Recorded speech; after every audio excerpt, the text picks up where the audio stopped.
4 o'clock, time to reconvene the City Council Public Finance Authority meeting. Could we start with the roll call, please? Thank you. Councilmember Peterson, looks like he's still not here. Councilmember Bolton? Here. Mayor Pro Tem Posey? Here. Councilmember Carr? Here. Councilmember Mosier? Here. Councilmember Kalnick? Here.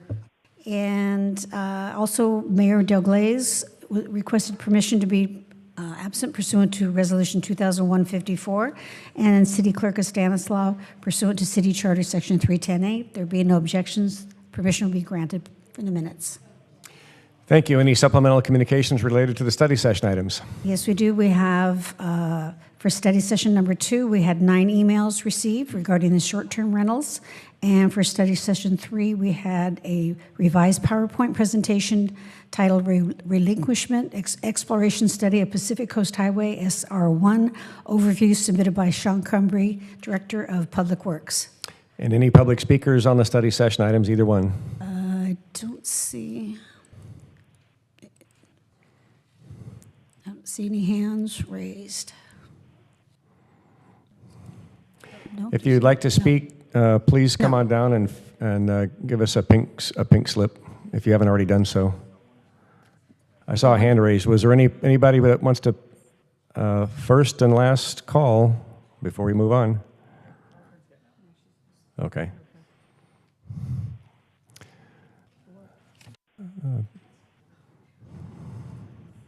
Catherine Levasseur. Okay.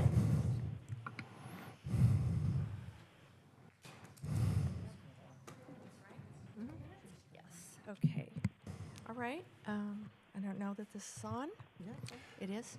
It is on. Oh, let me read since we have a public speaker, I didn't think we were going to have any. Real quickly, just bear with me. Pursuant to the Brown Open Meetings Act, the City Council may not enter into discussion at this time.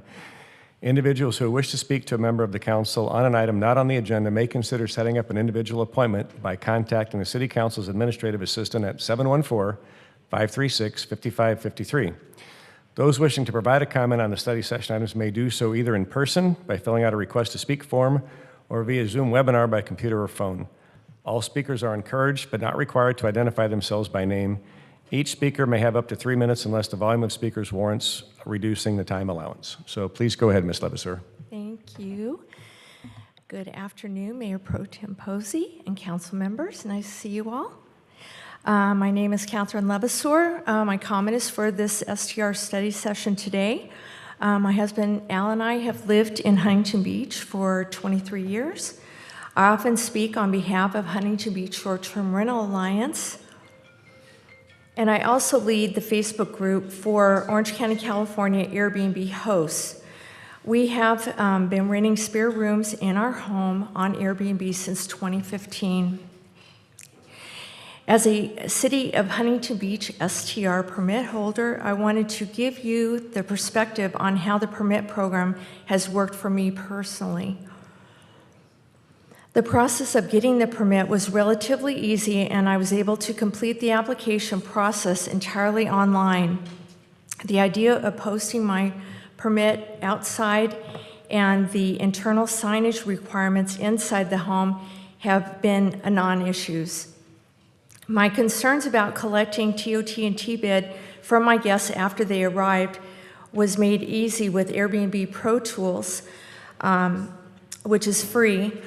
Airbnb sweeps the TOT TBID from reservations during the booking transactions and remits it to me, and then I remit it directly to the city, which I did again today for the third quarter. It was the collection of taxes from my guests that was concerning. Remitting the visitor-generated tax monies is pretty easy in the MuniRev's website.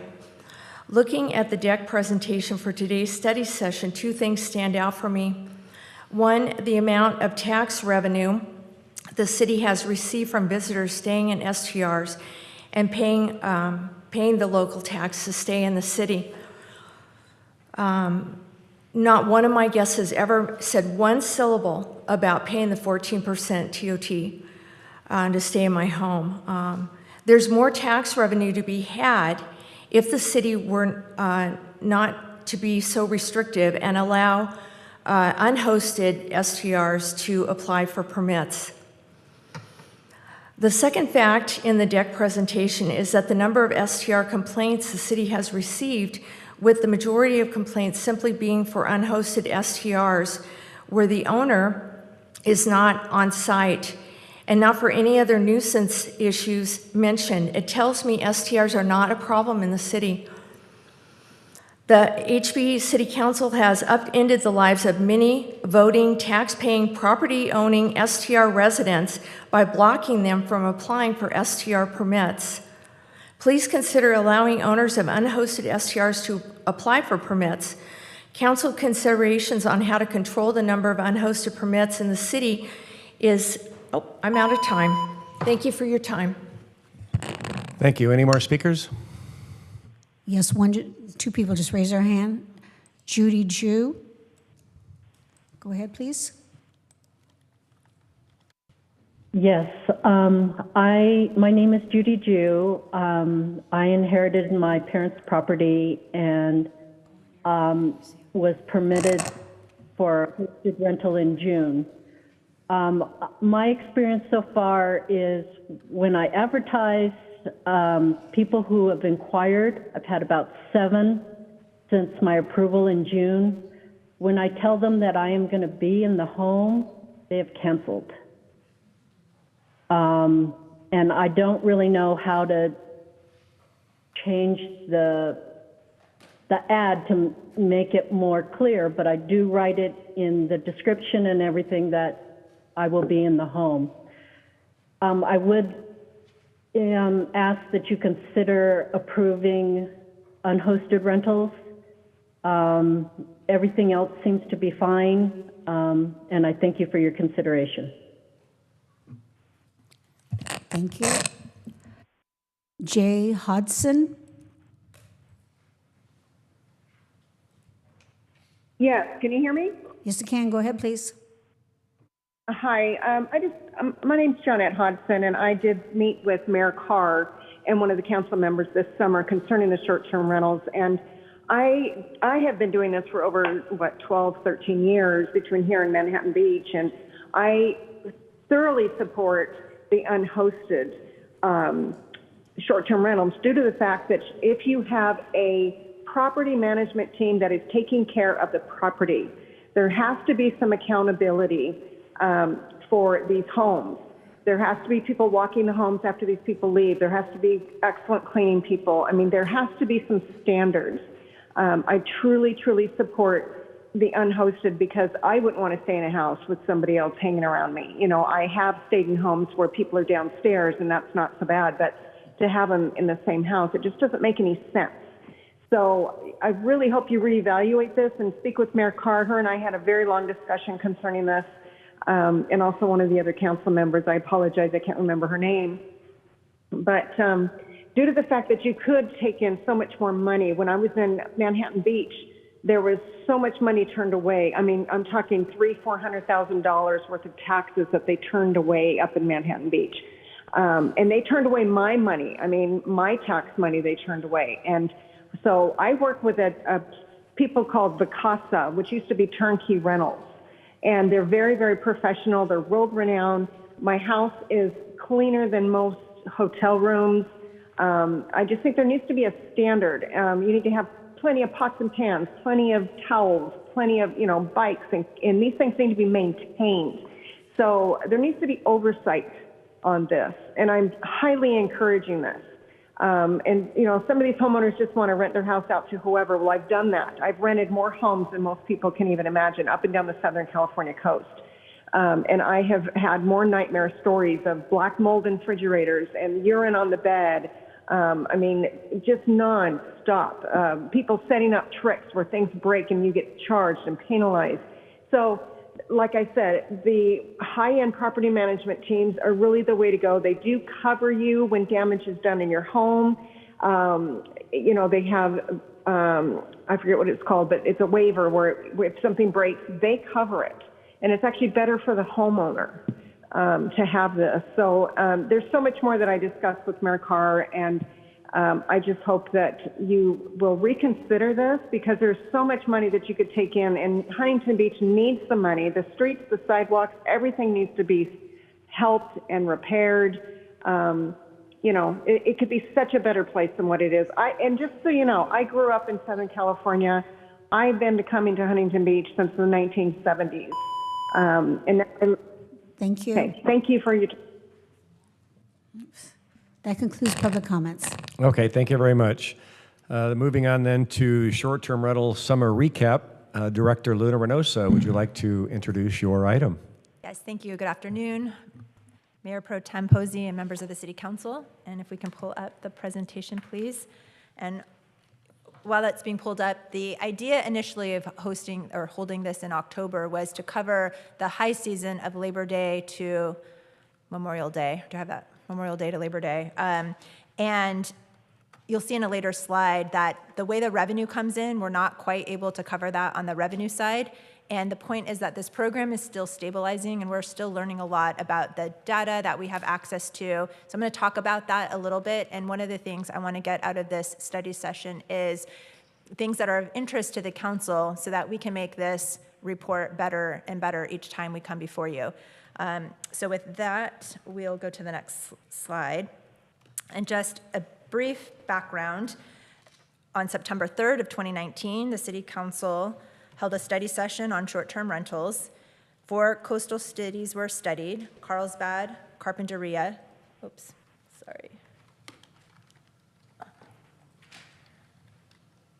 we go. Carlsbad, Carpinteria, Newport Beach, and Pismo Beach, as well as the range of approaches in regulating short-term rentals in the coastal zone. Staff conducted outreach to and additional community research and returned to council 1 year later. The council expressed a desire for a high threshold type of regulation with the idea of kind of taking baby steps into this venture and seeing how it would go.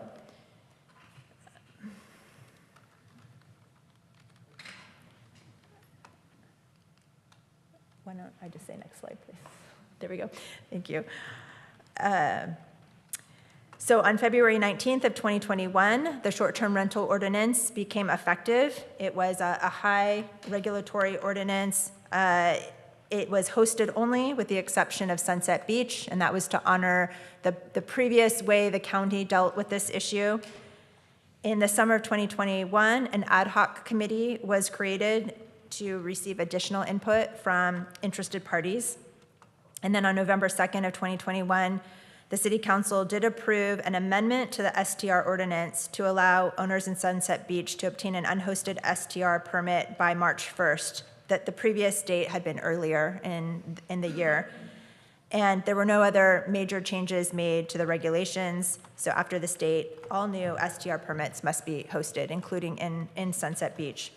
So really, we've had since around January of this year is kind of the effective date of when we've been really enforcing the ordinance based on some of these delays from 2021. So we don't even have a full year yet of data and experience. So as I mentioned, the program is still stabilizing and we're still learning. Okay, there we go. So this particular slide shows the permits issued and the permits transacted. And I want to talk about the permits issued. We have direct control over that data because we issue the permit, so we have it in our Acela database. We feel very confident about that number.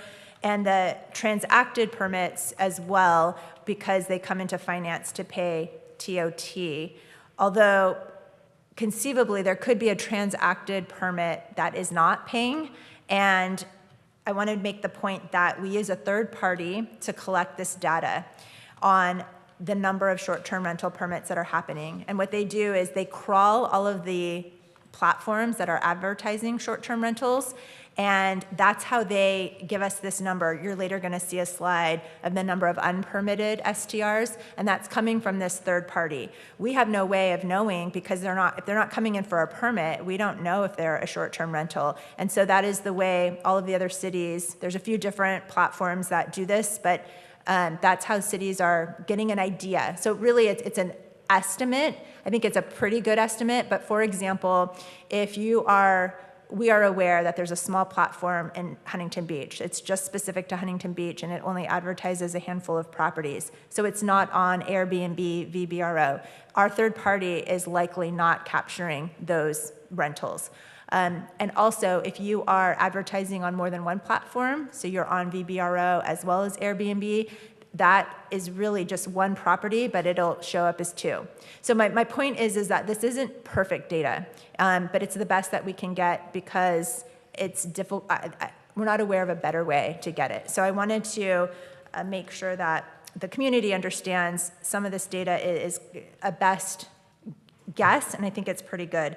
But you can see in Q4 that there were 117 permits actually issued, but only 2 of them were transacted. So people wanted the permit, but they weren't actively leasing their home or renting their home. And then you can see that's been the case in all of the quarters. So Q1 of 2021, 150 permits, only 88 were transacted, 169 in Q2 of 2022, and 98 were transacted. And that will be the experience. People will want to hold on to these permits, but maybe they're going to travel in the summer, so they only want to rent out their home during the summer months. Maybe, whatever reasons, they're not constantly always renting out their home every single day of the year.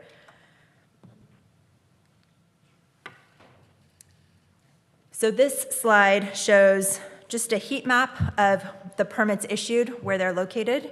And I think what we found particularly interesting is that they're really all over the city. There's definitely some concentrations, but you can see that there are permits issued all over the city of Huntington Beach.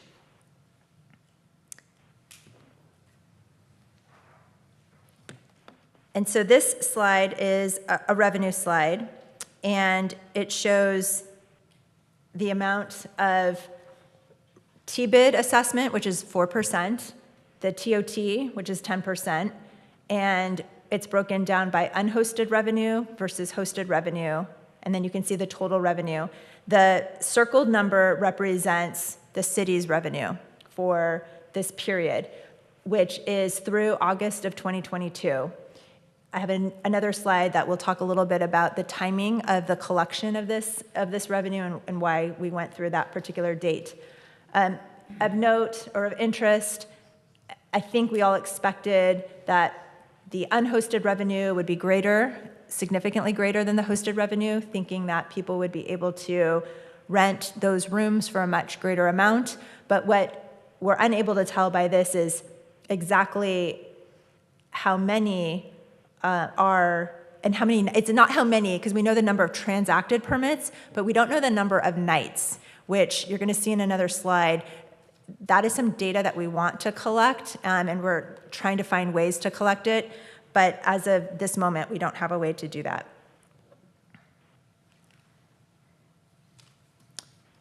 So this slide, I'd like to point out first that this collection schedule is that Q4 covers October through November of 2021, and it's not due until January of 2022. So all of the people remit their revenue quarterly, so we have no way to break this down monthly, and we don't get it for quite some time. So when initially we thought, oh, October 4th will be a great day to be able to share through early September, we haven't collected all of that data yet.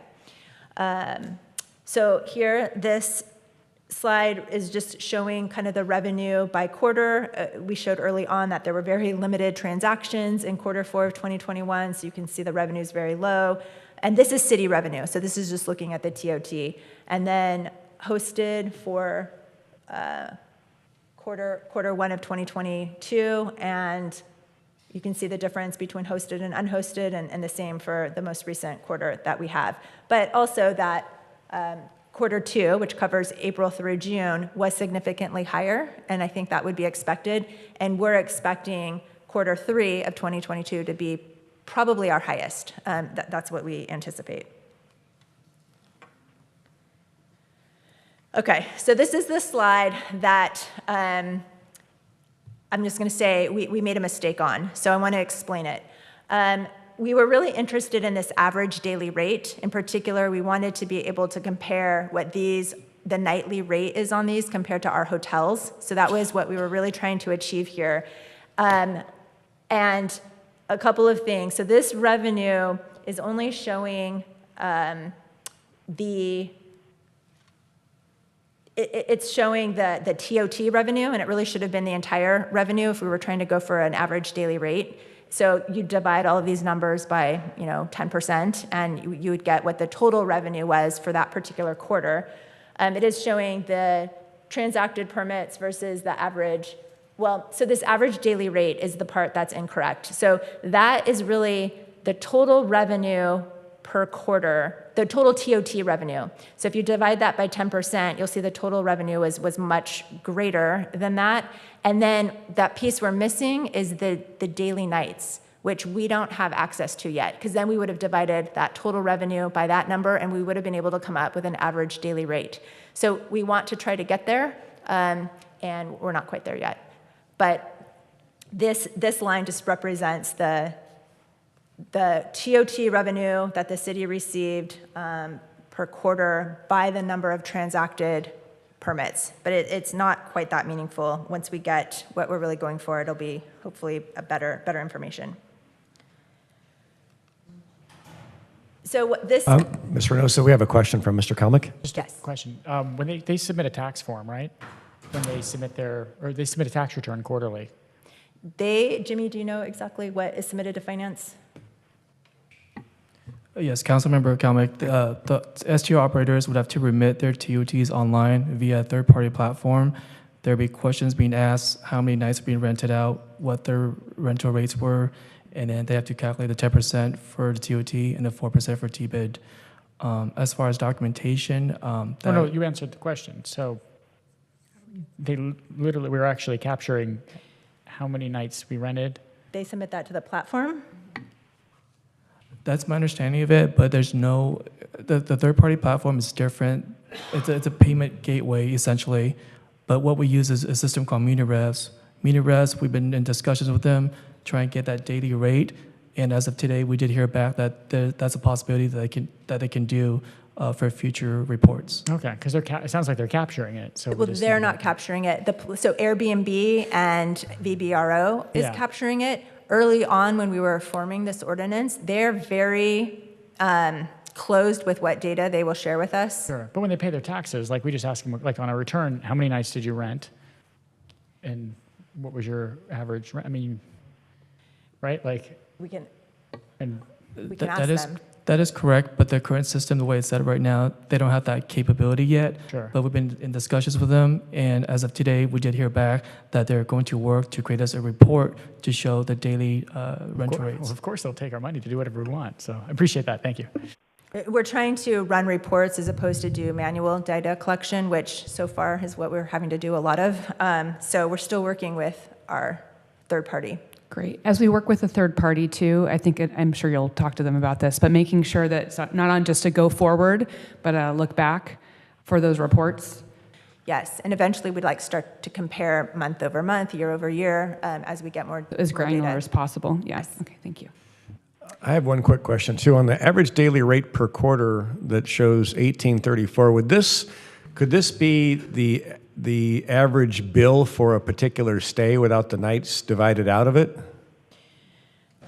They could say the average invoice is $1,834, but it could be 3 nights, it could be 6 nights, it could be 4 nights, but that's the average dollar bill or the average invoice for the total stay? Well, really what it is if you take the 430 times 2, because there were 2 transacted permits, that was the total TOT received in quarter 4 of 2021. $1,088 times 88 is the total TOT revenue that was received in quarter 1 of 2022. I got it now. Okay, thanks. Okay. Any other questions before they move on?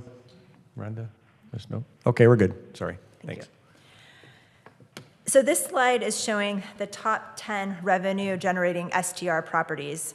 And I think what's interesting is that 25% of the total revenue received is being generated by the top 10. So there are 10 STRs that are really generating a significant portion of revenue.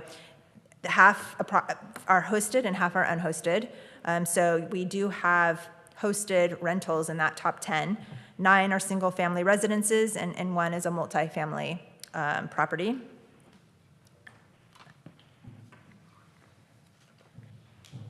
So this slide is showing the number of unpermitted STRs. And this is, again, coming from our third party that's crawling all of these websites. So they're really looking at advertised properties that do not have a permit associated with them. And you can see that the number has been declining. So I think that is due to code enforcement efforts and communication. And so we're happy with the trend. This slide is showing complaint data. We have hosted complaint data and unhosted. We have in blue the total complaints, so 122 for hosted, 11 for unhosted.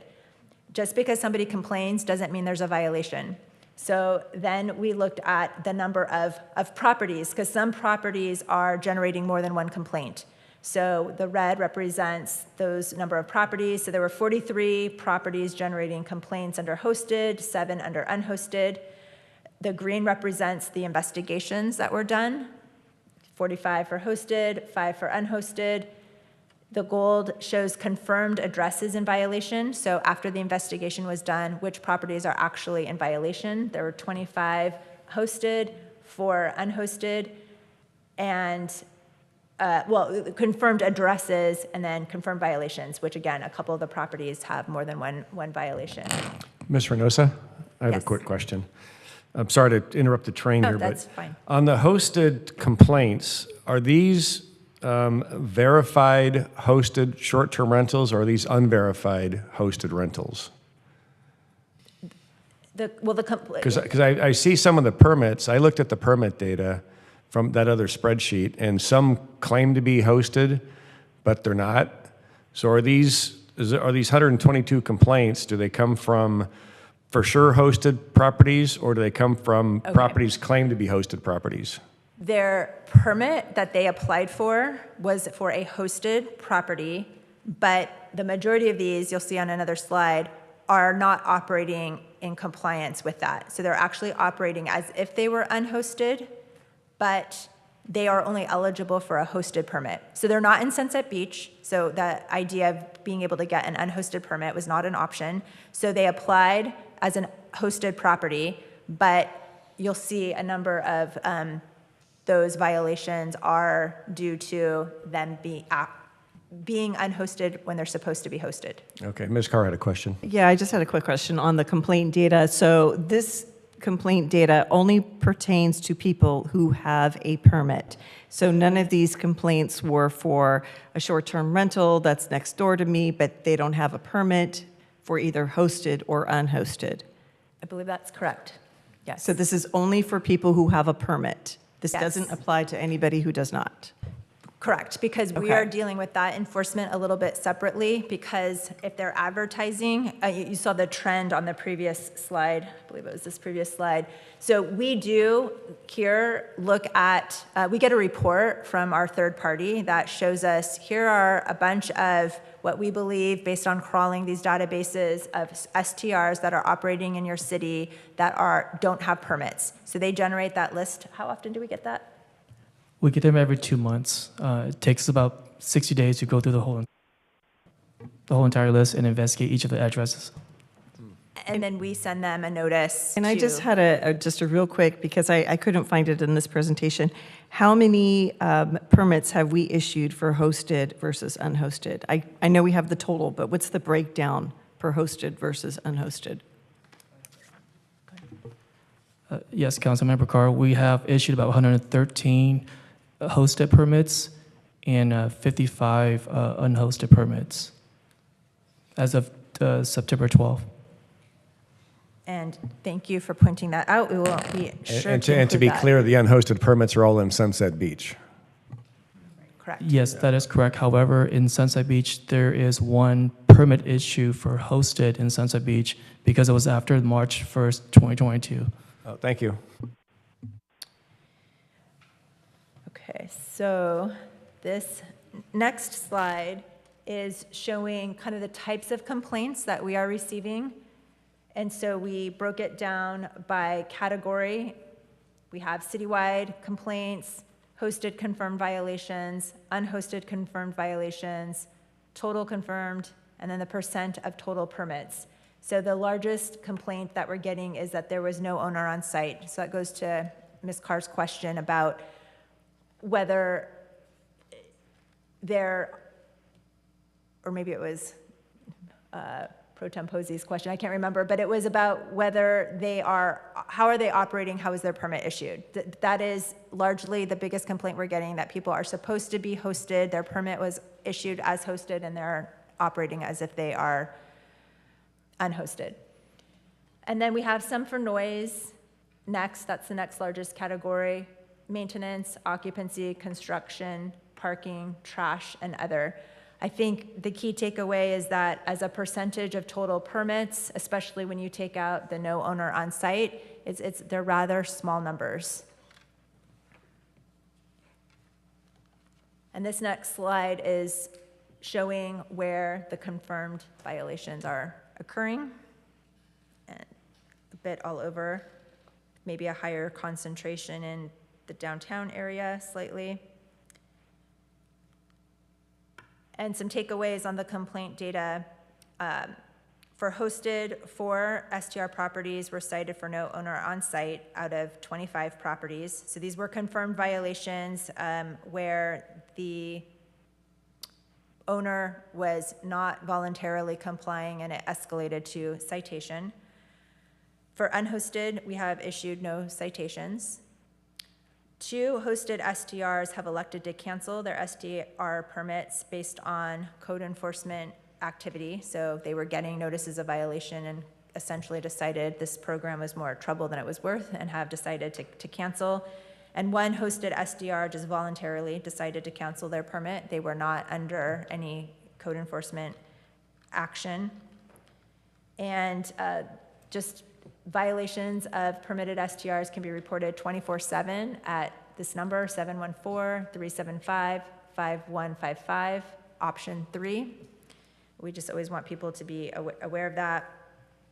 And in summary, again, the program is still stabilizing. These reports will get better over time, and we're very interested in council feedback in terms of things that are of interest to you. Both hosted and unhosted STRs are generating revenue, and I think we're a bit surprised at the amount that hosted are generating. Of course, there is a larger volume of them. The nuisance complaints are minimal, and we are not able at this time to find a correlation between unhosted STRs and confirmed violations. So with that, we will entertain any additional questions that the council might have and feedback. Ms. Bolton? Thank you, Mayor Pro Tem. Thank you, Ms. Luna Reynosa, for all the work that you and your staff have done. Just a couple of quick questions about the data. So one thing that I didn't see was what's being collected in fees. So we're charging a fee for the short-term rental permits, right? So do you have a sense for whether what we are collecting in fee revenue is covering the administrative cost for what the city is doing right now to oversee the program? I think it's a little early to tell, and it's a great question. We will, as we have more experience, I think too, our time initially was probably a little bit longer as we were learning to do it, so we're more efficient as we're going along. So I think when we're a little more stabilized, it's a better analysis, but we will include that in the next report. Okay, and then one more question, just to clarify. So there's additional data that you would like to collect going forward, and so one of those is the number of nights, average daily rate. Let's see. So is there anything else besides those 2 metrics that you would like to capture in the future? Not that we have thought of, but if there is interest by the council of other things that we haven't reported on, we're happy to look into those metrics. Okay, thank you. Mr. Kalnick? Thank you. I'm sure Visit HB has a whole list of other metrics that they'd like to capture. So as we kind of move forward and this is starting to mature, coastal zone, has Coastal Commission had any ponderings yet as we start to move forward as to our prohibition of short-term vacation rentals in the coastal zone? Well, we don't have a prohibition of short-term Sure, rentals. of unhosted. But we have not heard from coastal. Okay. And then recently, Santa Barbara and Manhattan Beach lost some court cases that caused Seal Beach to have to basically stop enforcement of short-term vacation rentals. Because we have a hosted option and we don't have a cap, does that kind of exempted us from that lawsuit? My understanding is on a couple of those cases that their situation prior to putting in the ban is a little different than ours. And so they're all very factual specific, and that our set of facts is not exactly the same as either of those cities' set of facts. Okay. I think Councilmember Bolton got to the point on this, but from a code enforcement standpoint, part of this was that the TOT generated, which looks like it could be pushing $500,000, $750,000 this year based on none of that data included the summer.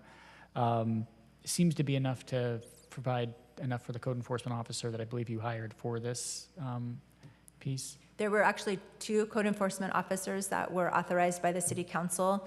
I think to Councilmember Bolton's question, are the fees covering that, and then this is just additional revenue, or do we need to dip into this revenue on top of the fee revenue? I don't think the fees were meant to cover the code enforcement. I thought that the tax revenue would cover the code enforcement. The fees would cover the application process. The fees were going to cover the code enforcement? Okay. So then, yes, to see how much of we're dipping into the TOT.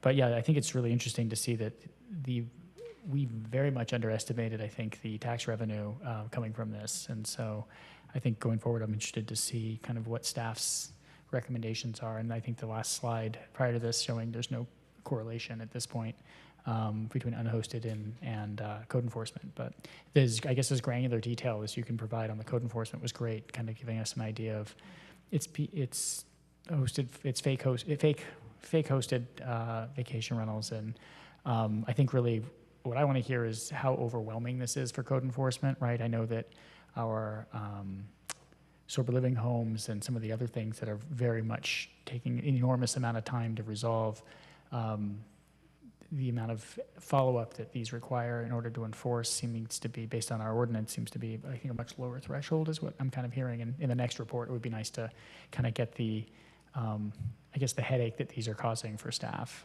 as we discuss, widening the net of folks that are allowed to do this. So thank you. Ms. Carr? Thank you. Well, what I will say is that one of the goals that the council had in developing the short-term rental program was to stop the proliferation of short-term rentals. We were looking at a point of around 800 short-term rentals, and it continuing to grow throughout the city, and not just in the downtown area, but in very more single-family type communities where a short-term rental probably wouldn't make any sense. So I am pleased to see that this is actually doing what the council wanted to do, which was to make sure that people were in compliance. And at that time, you had mentioned, it's easier to enforce these types of rules when you know where people are. And so by having people come out of the shadows, I do think that this makes it better for everybody. And the other thing that I was struck by was when we talked about it a couple of years ago. I think it's going on 3 years now. I can't believe it. But we had talked about this would not be a money-making opportunity for the city, and we really thought that we would just barely break even. So it is pretty amazing with the limited number of permits that we've issued that it is creating this type of revenue for the city. And one of the other focuses that we had at the time was we wanted to really start small. And we had been advised that from Newport Beach and from other cities to start small and then sort of grow from there. And I think there is an opportunity for the city to expand this on a smaller scale. And one of the case studies that was brought to us 3 years ago was the Carpinteria model, which I'm still a fan of, which would allow for unpermitted or unhosted in the coastal zone, but a limited amount. And as you go out, that becomes even more restrictive. So while it makes sense to me, if you're going to have unhosted, to have it in Sunset Beach and maybe a limited number in the downtown area, that makes sense. And then also, making sure that it's compliant, and you have that, somebody mentioned earlier today on one of the callers, talking about having a professional management company to really oversee these properties, so you don't have the types of complaints that you may think that you're going to have, but you don't. The one thing that I do think this council needs to reconsider, though, is for people, particularly in Sunset Beach, who did miss the deadline because of a mail situation, or the one case that we're talking about that's unhosted right now, and there was a breakdown in communication of different people living at the home, or they were in Arizona. And so I do think that there should be an opportunity for folks in the Sunset Beach area currently that are doing unhosted, but because they missed the deadline due to communication errors, they should have an opportunity to apply for a permit to do unhosted in the Sunset Beach area. But with that, I would like to throw it out to the council to reconsider opening it up as we start to get more data. And I really am anxious to see that third quarter data, and maybe we don't have a study session, but maybe there's an opportunity that you can share it with the community as to, okay, the numbers came in and this is what we have. And as this program, like as you mentioned, starts to stabilize and grow, I think there is an opportunity for this could be, like you said, maybe a potential another source of revenue for the city, provided that it doesn't overwhelm code enforcement, which is really what's key. But I think also too, when we talked about code enforcement, when it comes to short-term rentals, on the pecking order of code enforcement, headaches or homes that are a headache, a short-term rental wouldn't be in the top 10, because there's a lot of other issues that are much more problematic than this. Not to, say that a party house is not a problem. It certainly is. I did have a quick question on the fines. If memory serves me correctly, 3 fines and you're out. Isn't that correct? Yes, that is correct, Councilmember Carl.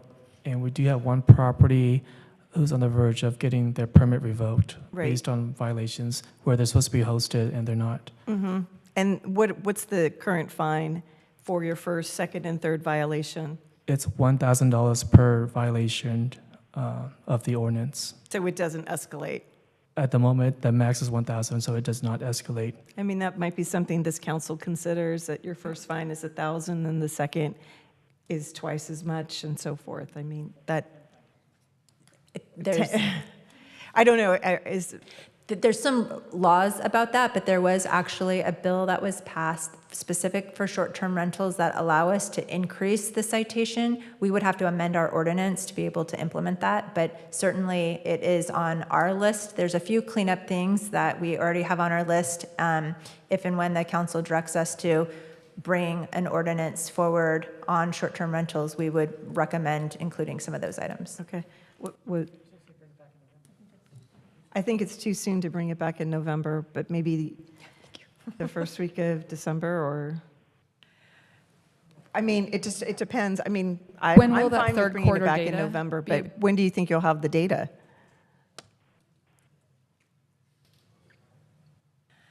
I think the earliest we could bring it back would be the second meeting in December. Okay. That's a bummer. Maybe we could do it that's 2nd November. Well, we'll see. I mean, possibly that first meeting in December, but typically there's not. Yeah. Okay, I have a few quick questions, and I'll try to be brief. I think. What? Oh, you did? Okay, go ahead. Oh, sorry. No Ms. Moser. problem. Thank you. Sorry about that. I just concurred that, I'd like to get more of the data from the third quarter to be able to review that. However, there might be some things to do in the meantime. Maybe it's a part A and then a part B. You did mention you have some things to clean up. It'd be better to clean it up sooner than later, and we can always re-amend that as well. Also, to look at that escalation of violation, I think that makes a lot of sense. If it's taking more time from our code enforcement folks, then we should be able to charge the people for that additional usage. I concur with Councilmember Carr that perhaps it might make sense to look at a limited expansion with active full enforcement, which is what we've seen. The one question that I had was on, and maybe I missed it, on the unpermitted STRs. Do you have an idea about the amount of time that those are taking to enforce, since they're not permitted? Yes, I can briefly comment on that. It takes about 30 days or so because we have to give them 30 days, kind of like a warning period to comply by getting a permit. If not, we will escalate to enforcement with citations. One thing that we do have in our toolbox is an agreement with various online platforms where once we conclude an investigation that the link is illegal or it's an illegal STR, we can submit that link to the various online platforms and request for removal. And keep in mind that those links, those advertisements do change each and every day. You have new ones popping up. What we discovered was that an advertisement would be listed for 30-day rental during business hours. At nighttime, they change it to 3 nights minimum. So we do have to shift our operation to kind of learn the different tactics as well. And then we recently learned about a different advertisement where they list a location in Fountain Valley during the weekday, but then we are 7-day coverage now, and when we work weekends, we notice that same link is now advertising in Huntington Beach. And so people are getting really clever, and we're learning as we go. But to answer your question, it's a 30-day period for warning. And if I can ask Jimmy to just briefly describe, you mentioned that we get the report from our third-party muni revs about every 2 months, and there'll be hundreds of properties, and like about how long does that take for staff, and how many staff people are going through that, about how long does it take, and then we're issuing or contacting those entities? Yes, so once we get the list of these different addresses, we create a code enforcement case for investigation. It takes about 4 to 5 staff in total to go through the data, go out for investigation, doing online research as well, and then depending whose address the property is assigned to, that officer will do the notification process to the property owner to get them to come in and get a permit or cease the STR activity. So the unpermitted is a pretty heavy lift, which we're not really calculating or quantifying in all of this. So I'd like to see about how does it make sense to include that, so it's part of the narrative when we get back. Thank you. Ms. Bolton? Yeah, I just, in terms of timing, I would, be in favor of not waiting until the last meeting of December. I mean, just too much stuff happens at the end of the year. And if we know, if we have a sense for general direction, the third quarter revenue data would be great. But my decision wouldn't be solely dependent on what the third quarter revenue numbers are. So I would just suggest not the last meeting in December. So, thank you. Okay, and I just have a couple quick questions. For, obviously short-term rentals and vacationers, we want, or at least we want vacationers, we want tourists, because tourists come and they spend money. And so maybe if you, Ms. Reynosa, your staff could work with Visit HB or even with the platforms to come up, once you figure out the average nights, if we can come up with an average night's spending outside of the home. So if we know that, and maybe there's a mathematical equation that says for every night, if there's 4 people in the house, they're going to spend $250 a day on surfboard rentals, restaurants, whatever. And then we can figure out what this net sales tax revenue is, and then we can also from there sort of extrapolate how many jobs does that create in the service industry. So I think there's more to the number story than just the fees that we charge for the permits and the TOT that we collect. I would imagine that the spending on top of that eclipses everything else. Maybe not the net sales tax, but the spending certainly is important. So if we could, I'm not saying do that tomorrow, but, however you can weave that into the narrative for the next report, even if it's, next year. And then I know you and I spoke, Mr. Reynosa, a couple times about Can you sort of, and I guess since we're pretty much out of time, give us like a one or two sentence or one or two paragraph quick overview of the verification of concluding that a hosted claimed permit is actually unhosted? What are the steps that you have to go through to verify that a hosted permit is not hosted, and how you can start, if there is any enforcement or code enforcement procedures after that? I think Jimmy would be best to respond. Okay, to that. Jimmy. Yes, Mayor Pro Tem Posey. A lot of it involves investigation on the back end as well, and also going out to conduct surveillance or site inspections. Not to get into the details of our investigative techniques, but we do interview people out there. We do speak with different neighbors or people staying at the property. But then again, we also have other digital tools that we use to really follow up on these investigations.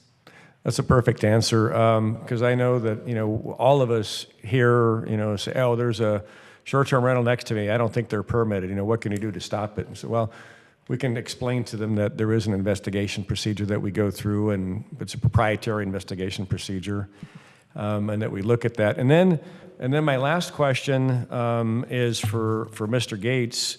We had discussion, I don't know, a couple years ago. I'm sorry I didn't ask this in advance because it just came to me, so I don't mean to give you a surprise question. But we had this discussion 2 or 3 years ago about illegal businesses, and specifically about recovery centers, sober living homes, all kinds of things like that. Does a short-term rental unpermitted or improperly classified permit rise to the occasion where your office would have to be involved, or is it just best handled with code enforcement, or is there a trigger that would say you need to be involved? Yeah, that's a good question. Generally speaking, if there's a problem property that results in a number of investigations and resulting citations or investigative reports, whatever's documented, and code enforcement comes to us and says, hey, this is a real problem, it's a nuisance, we need to abate, can you pursue a court order to shut it down or limit the business or the activity, then we work with code enforcement. We usually wait until they refer it to us. That would make most sense. Okay, and then with the fines, to ensure collection of the fines, is a lien on the property part of the toolbox, or is that a last resort or not a resort at all, or not necessary? It depends on what the court orders, but if the court orders it and the responsible party is the property owner, then that's certainly within the toolbox. Thank you very much. Any other questions before we? What's that? I think we should get some clarification on when we're going to bring this back. I think there seems to Okay. be consensus to do it sooner than later. So perhaps the first week in November? We have a That's 30 days. big load of items that our department is bringing forward. I'd prefer to chat with the city manager about prioritizing some of those efforts and seeing what we can do. But I hear clearly that there's a desire to bring this forward as soon as possible. Okay. Thank you. That's fair. Okay. Do we don't have a real, we've done closed session. Do we have another closed session with you, Mr. Gates? We have another item. I know. I'm getting there. Just relax. With Mr. Kalmick's permission, then we will move on to the Pacific Coast Highway relinquishment study, since we have time. And we can go beyond 5 o'clock since we don't have a closed session, so. Just trying to manage the time.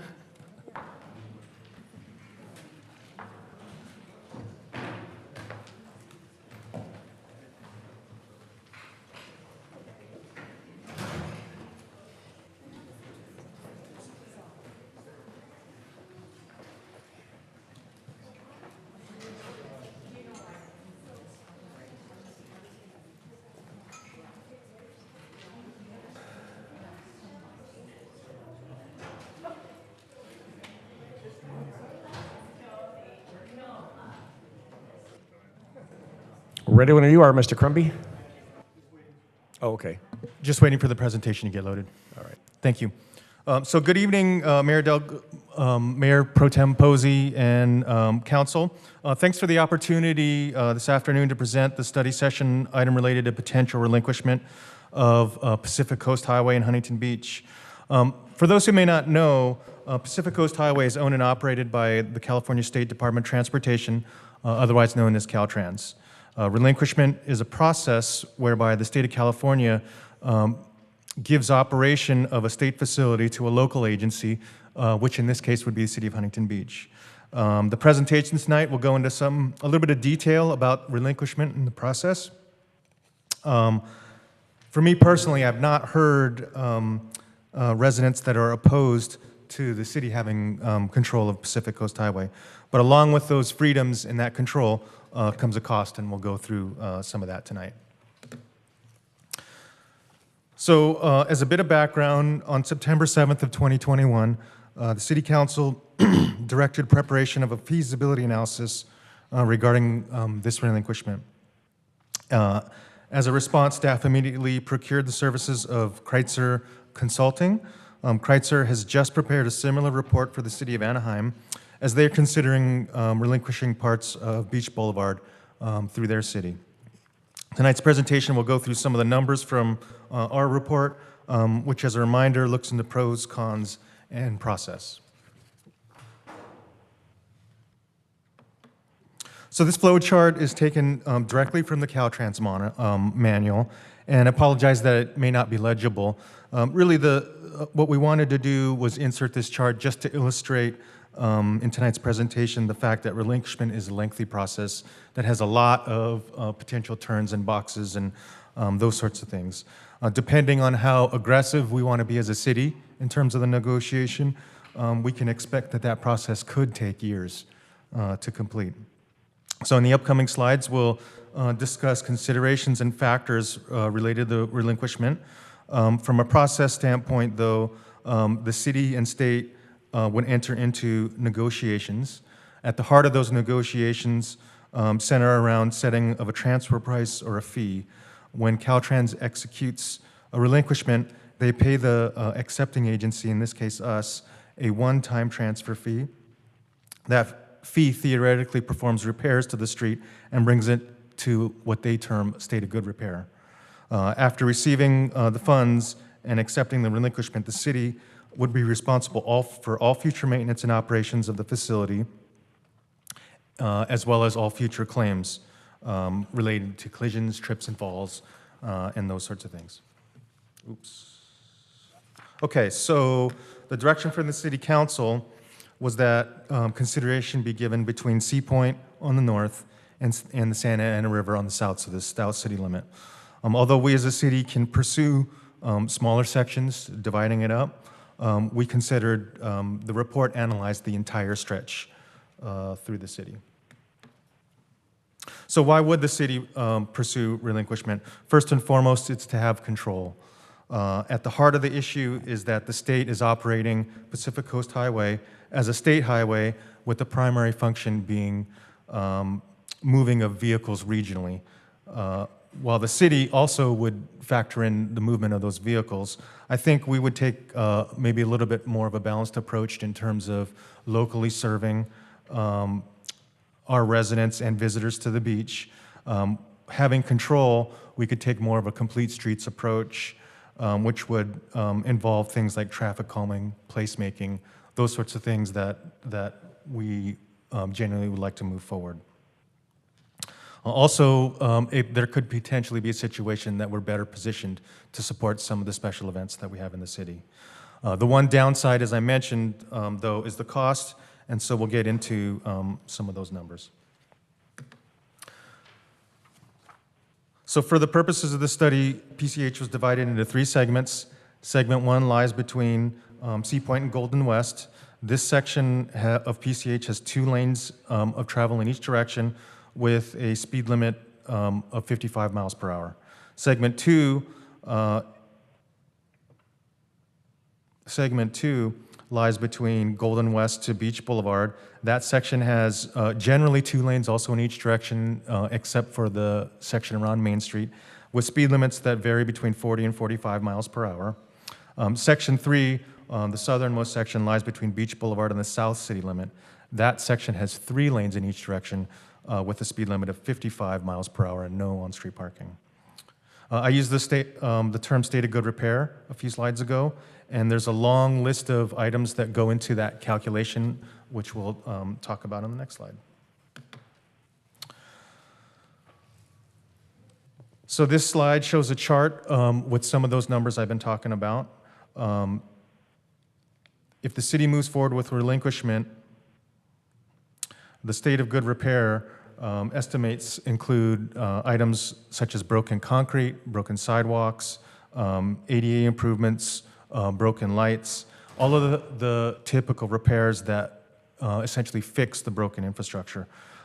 In our analysis, segment 1 came up as being in good condition. Segment 2 has an estimate for state of good repair of $700,000, and segment 3, 2.8 million. If Caltrans agrees to fund these improvements, the city could move forward and repair this broken infrastructure immediately. The second line item there is bringing PCH to city standards. If the city moves forward with improvements to Pacific Coast Highway, we'd like to do things in a fashion that meets our standards, and not just the standards that are set by Caltrans. To do that, the costs are fairly significant. Segment 1 has a cost of $6.5 million, segment 2, $5.1 million, and segment 3, $14.8 million. So some of the larger ticket items within those numbers are street lights.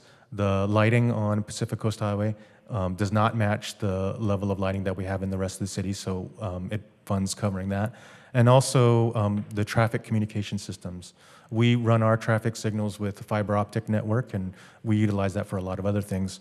The communication system in Caltrans is old copper lines, and so we would like to go in, if we're going to take this over, and bring that up to our city standards so that we can help with cameras and all kinds of the features that we like to have.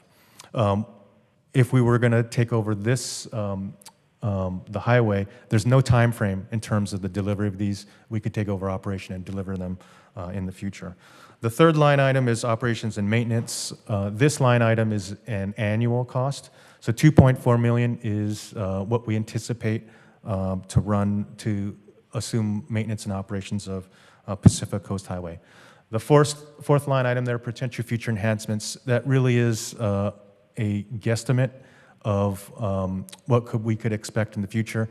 The city has not done a visioning or a outreach or master planning, so we really didn't have a lot of specificity to come up with a number, so we really just wanted to illustrate the fact that if we take this over, if we wanted to do things for traffic calming, placemaking that I mentioned, there's going to be a cost for that. So in addition to those costs, we can expect there to be a cost related to claims, settlements, and legal expenses. So in preparation of this report, this was the longest item for our consultant to put together costs. There was communication with Caltrans, and we were unsuccessful with obtaining some of the claims history on Pacific Coast Highway. So what we did was we took claims history from other Caltrans sections and best applied it to our section. So really, it's a guesstimate for us, but we have claim settlements that could be $9.5 million and legal expenses that could be $1.5 million. The comparison section that we used was Laguna Canyon Road for the city of Laguna Beach. So there have been numerous examples. So there have been numerous examples of cities taking Pacific Coast Highway, relinquishing from Caltrans. Newport Beach did it through Corona Del Mar in the early part of the 2000s and has had a positive experience with what they've been able to do through Corona Del Mar. The city of Dana Point in 2005 had PCH relinquished through their downtown. They had an area that was PCH was divided into one-way sections, and they were able to completely reconfigure Pacific Coast Highway to better locally serve some of the residents. So they've had positive experience. Places like Solana Beach and the City of Los Angeles, Sepulveda, have also done similar relinquishments and taken over Pacific Coast Highway. So that really concludes the presentation for tonight. What we're hoping to get is some direction on moving forward. Some of the options could be, or some of the pieces of direction could be, that we open up negotiations with Caltrans and begin the discussion of relinquishment and see how they feel about the state of good repair number. We could just take this report and stop things here. We could do more analysis. I think we're open to receiving direction. I'd like to say thank you to the staff, Tom, Herbel, Bob Stahowski, Chow, Vu, for helping preparation of that. Our whole team is here tonight to answer any questions that you have. So thank you very much. Mr. Kalnick. Well, thank you, staff, for putting this together. This was an item that I brought forward back in September, as you said, of 21, primarily out of the Main Street revisioning plan, where in talks with our previous city manager, there was discussions in order to kind of make this cohesive thing of Main Street, that PCH was going to be a big impediment to making that happen. And so trying to understand, over the years I've heard it's going to cost, the liability, all of these different things were very kind of this amalgam of, amorphous, I guess I should say, of potentials. And so thank you so much for kind of trying to put some hard numbers on this. I have a couple of questions. On the legal stuff, right? The claim settlements and the liability. The $11 million is basically seemingly taken directly from the Laguna Beach report. The claims and settlements that Laguna's had on Highway 133 for the 10 years starting in 2009 totaled $105,000 out the door. There looks like there's one case still pending for a trip and fall, but I mean, we can probably guess in that realm. So to come up with $9.5 million annually, I want to kind of understand how that number was derived. And then I have a question for Mr. Gates on the legal fee side. Since Laguna doesn't have in-house counsel, I don't know if you've seen their spreadsheet on the back page there, but there's $3,000. Anytime someone files a claim, $3,000. The settlements cost them $150,000 after they answer, just to kind of understand how we handle our own trip and falls and whatnot. So I think that the information that we have here came directly from the city of Laguna Beach, and much of, in digging, much of the claims numbers have been redacted. And so, yes, it does say 105,000, but the total number within the report a page earlier says the 11 million that we listed on our report. Without having that information, I'm not able to provide a whole lot more detail in terms of how that 11 million was broken up. Okay, because I did happen to talk to a council member in Laguna today, and they didn't have an answer either. It was like they were very suspicious of this $11 million number. But I mean, again, from the liability standpoint, it seems like, I guess the question that I have would, before we get to Mr. Gates, would be what's our average, what's our payout for, say, Warner or Brookhurst or something like that, or actual checks written? Because I know that there's the damage assessment, which is cost of cars, and as you explained to me earlier today on a phone call, that gets you this really expensive number. And I'm assuming in a fatal crash, there's some number attached to a person, which is horrible.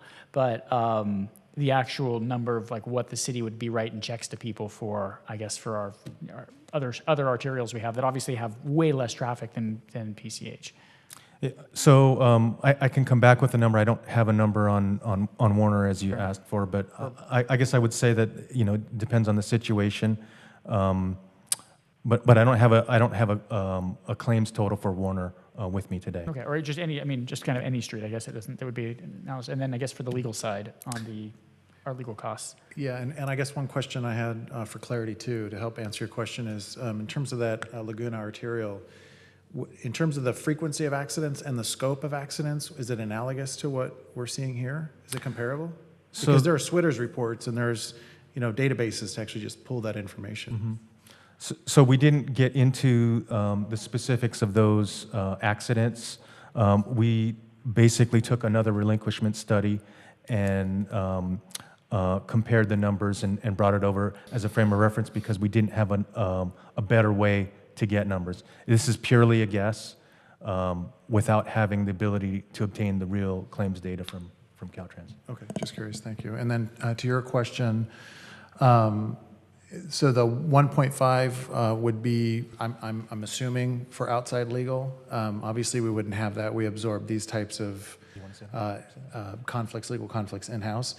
The only cost I would see is experts, accident recon experts, any other type of experts, traumatic brain injury type of experts if there are accidents. So those would obviously all be additional costs, but not you're right about the legal, we would absorb that in-house. Okay. So, all right. So then I guess, for me, I guess in trying to understand the visioning of this is what the complaints that also have driven this, because again, I've been wanting to understand this for a long time, is surfers running across in the 20s, right? Where there used to be crosswalks there that are no longer there. The racing from Newport to Brookhurst, or at the lights green to Magnolia, how fast are you, we got people are driving real fast through there. And what that means for the folks in Southeast of moving a state highway to more of a road that is designed for people, in addition to just basically a freeway out in front of their homes, in addition to just placemaking, right? That we don't have effectively a freeway running through the best part, arguably the best part of our city that our tourists see. And so I think that trying to understand this, that it looks like it's about we have some solid numbers on the actual cost, right? It's about $3.5 million of hard costs up front to bring it up to like where we'd be comfortable with it. And then The state of good repair, yes. yeah, and then another $24 million over some amount of time. So if we take the highway, there's no requirement in terms of when to get that 24 million. I think more we're identifying what we think that number might be at this time. Sure. So it would still be an operational road, but we'd have this wish list that would expand our ever-growing wish list of things. But I think I guess the soft costs for me are what would we be able to do? And I think that would be able to make PCH more multimodal, more surfer-friendly, more resident-friendly, to be able to get to the beach. A lot of cities like Dusseldorf, for instance, have removed their highways from the coast because when you think about it, why are you putting this giant anti-pedestrian piece between where everybody lives and the cool thing they want to go to? And I think if we can bring those, potentially do some traffic calming and bring the speeds down. You shouldn't be driving 55 miles an hour through our city anywhere, right? Like we're a suburban community. And so I think that having that local control, I think potentially outweighs some of the add-on costs. And if we can get Caltrans to, give us that, bring it up to repair standard, and then understand, I think, the context after the fact of what that O&M budget, the $2.4 million annually means in the scheme of things. If our total O&M for the whole city is $5 million and we just brought 2.4 in, that doesn't make any sense. But if it's $40 million, is there a way to offset that?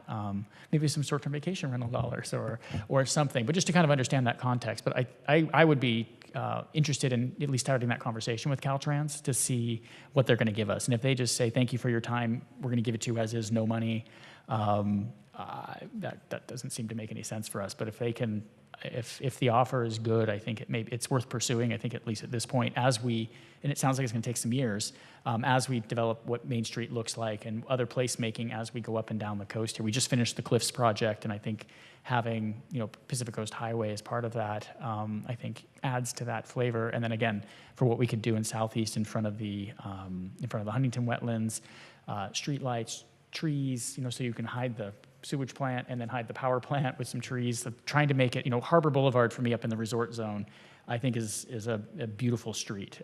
Big leafy trees hanging over, 4 lanes in each direction, but you don't really hear them because traffic's calm and you've got big wide sidewalks. And I just think there's a really cool place we could make that if you don't have a state highway there that's designed to move traffic, that's the only thing they care about is this and that. So that's, I think, my inclination at least is to continue kind of understanding what this is going to cost, try to firm up some of these numbers, but at least open those conversations with Caltrans to see what their relinquishment, because we can always just say, no, we're not interested and walk away. So that would be at least my preference. Thank you.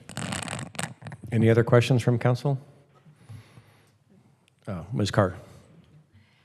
Well, I think that it's important that we continue to have these conversations, but then also I'm also thinking about, if the 60 million that potentially may be too daunting, and to maybe do smaller chunks of this, and just really looking at maybe segment 2 as probably the first opportunity to coincide with what we're doing downtown. And that might be another way to approach this rather than looking at the entire 5.5 miles of PCH, breaking it up into little chunks and then expanding it over time. But I did have a quick question, really more with Caltrans. If we know that these segments are damaged and they need to be repaired, can we put some pressure on them, whether we do this or not, to repair what they should be maintaining? So yes, we routinely report broken infrastructure. And in terms of like potholes and things like that, they are responsive to come out. But larger scale capital projects happen on their budget and their process and those sorts of things. So yes, we can make requests and see where they go. Okay, then I have two minor questions, almost inconsequential, but I'm going to ask them anyway. What is our arrangement with Caltrans with respect to operating parking meters on their highway? Do we have, are we granted an easement? Do we pay rent? What do we do? I can't entirely answer it because part of this is the meters are all managed through community library services. However, the meters have been in place since the 50s at least. We have not been able to locate any formal agreements with them, but they've acknowledged that there's certainly a historic presence out there. So, you know, they just basically let us do it. You can say that there's a permit, but we don't actually have one in hand. Okay, thank you. That's a good answer. Glad that they're I think we have- grandfathered us in. Oh, maybe Mr. Herbell. So the meters actually existed prior to it becoming a highway. So we call it grandfathered. There you go. So they stay quiet about it, we stay quiet about it, and so they I didn't shouldn't have exist brought it prior up to then. the highway. And then my second question is, let's erase that. My second question is, with respect to the street lamps, with the city street lamps, we were able to buy those all from SoCal Edison. Actually, Mr. Stokowski's nodding his head, so maybe he can enlighten us on, can we buy the PCH street lamps, or do we just upgrade the SoCal Edison street lamps? So just to clarify, in the information that you have, one of the big costs for streetlights is actually the section that's south of Beach Boulevard, beach to the river, where there are no streetlights at all. Okay. So one vision for that is there's also no sidewalks generally. Would be, do we convert the street to something more urban and include sidewalks and streetlights? So that's the big expense in that portion. Most of the lights we actually already do own along PCH between Beach Boulevard and Golden West. Okay. And so there are a few that are on wood poles that still belong to Southern California Edison. And yes, we could have a project where we would replace those with our own system if we wanted to take a capital project on and do that. Okay, so that answers my question. So this could be part of a future ongoing thing that, you know, we wouldn't necessarily have to handle this a big streetlight expense if we took over PCH right out of the gate. Okay. Ms. Bolton. Thank you. And thank you, Mr. Crumby. So you've given us something to think about in terms of cost. Is there anything on the other side of the equation, so things that could help us defray the cost if we take it over? Thank you for bringing that up. Great question. So there are some revenue offsets. A portion of our state gas tax and those things are mileage-based. It's a small portion, so we would stand to see an increase in some of the gas tax that we receive. A small portion also of our Measure M, our local sales tax measure, also is mileage-based, and so we would see revenue increase from that also as well. But also, I think as time goes on, we would be, of course, aggressive in pursuing grant opportunities, partnerships, anything we could to help defray some of the cost. Okay, thank you, Mr. Crumby, Mr. Herbell, and Mr. Stokowski. With that, could I get a motion to recess? Make a motion. And I got a motion and a second. We are now recessed. We will see you at 6 o'clock. Thank you.